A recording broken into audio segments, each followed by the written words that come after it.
Nous venons de sortir d'une réunion du comité stratégique du M5RFP, à l'issue de laquelle réunion, nous avons pris un certain nombre de décisions. La première, c'est que nous avons rendu compte de la rencontre d'une forte délégation du M5RFP avec l'imam Mahmoud Dicko ce matin.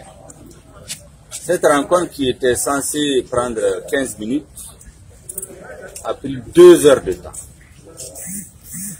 À l'issue de cette rencontre, l'imam Dicko, que nous avons été félicités, remerciés pour sa position patriotique, les déclarations qu'il a eu à faire pendant que les chefs d'État étaient là, et surtout, aller lui apporter notre soutien ferme par rapport aux attaques dont il a été l'objet de la part d'Ibrahim Boubacar Keïta.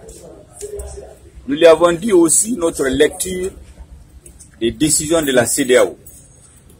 Ces décisions d'abord violent totalement la Constitution de la République du Mali.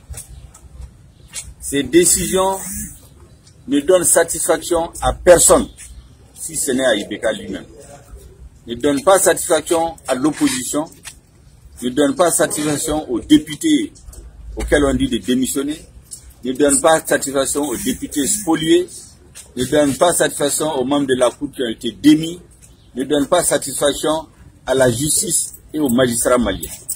Au total, ces décisions ont été prises essentiellement pour sauver les soldats Ibeka. Et nous avons dit que nous ne sommes pas d'accord. Nous avons expliqué ça à l'imam Dicko que le M5RFP a décidé de continuer son combat jusqu'à obtenir par les voies démocratiques et pacifiques la démission d'Ibrahim Boubacar Keïta. Bravo. La trêve qui a été observée, les manifestations de contestation du régime suivant nos droits constitutionnels, c'est-à-dire à la désobéissance civile, vont reprendre 48 ou 72 heures après la fête de Tabaski. Bravo.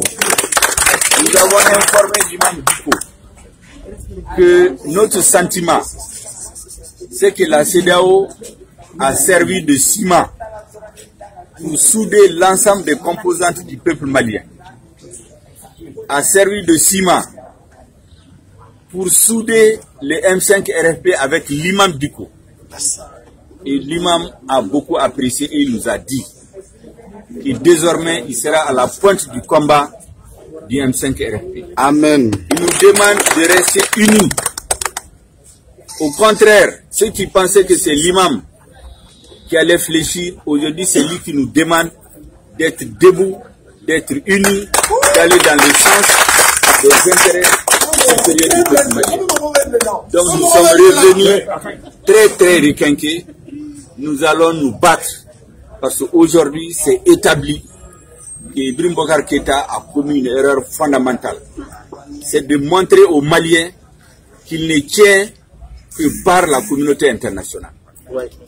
Dès qu'ils ont fini de sommer, il a nommé un gouvernement. On lui donne des pouvoirs spéciaux. L'article 50 va en violation telle qu'ils veulent l'appliquer, en violation totale de la Constitution.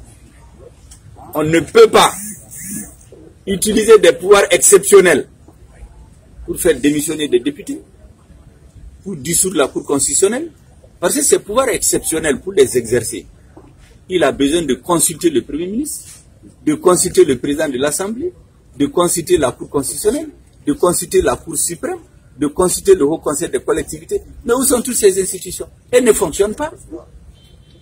Donc, la CEDEAO a prescrit des mesures qui violent notre Constitution. Et donc, Ibrahim Boubacar Keïta apparaît aux yeux des Maliens à partir du 27 juillet comme quelqu'un qui pense que c'est l'extérieur qui l'a mis à la tête du Mali, en oubliant que c'est les Maliens qui ont voté pour lui en 2013. Ça, c'est très important. La deuxième décision importante que nous avons prise, c'est le report de notre conférence de presse qui était prévue pour aujourd'hui à demain, jeudi, demain mercredi 29 à 16h30. À cette conférence, nous allons démontrer sur le plan politique, sur le plan juridique, pourquoi les décisions de la CEDEAO sont anticonstitutionnelles, sont contre la constitution malienne, sont inapplicables et ne font que compliquer le problème du Mali. Les Maliens doivent se mobiliser pour obtenir la démission de ce régime du Bouka Keïta et de son régime. Ça, nous allons le démontrer. Un appel au peuple malien de rester mobilisé. Aucune intimidation. Et d'ailleurs, les sanctions qui ont été annoncées, ce n'est pas contre le MC, c'est contre les députés. Ils disent que ceux qui refusent d'appliquer les mesures. Mais c'est les députés qui refusent de démissionner. Il y a des députés de l'opposition, des députés des partis de la majorité, et même des députés du parti au pouvoir qui ont dit qu'ils ne vont pas démissionner. La Cour constitutionnelle, ils ont dit qu'ils ne vont pas démissionner. Donc c'est peut-être contre eux les sanctions. Et d'ailleurs, nous savons qu'il y a des députés élus qui ont été sanctionnés par les conseils de sécurité. Pourtant, Ibeka a laissé passer leur candidature. La Cour constitutionnelle a laissé passer. Et ces députés siègent à l'Assemblée. Donc on ne vient pas nous menacer avec des sanctions.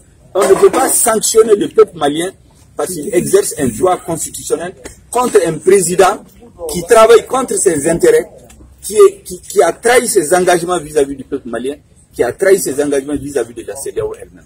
Voilà les messages que nous voulons faire passer demain et je vous remercie.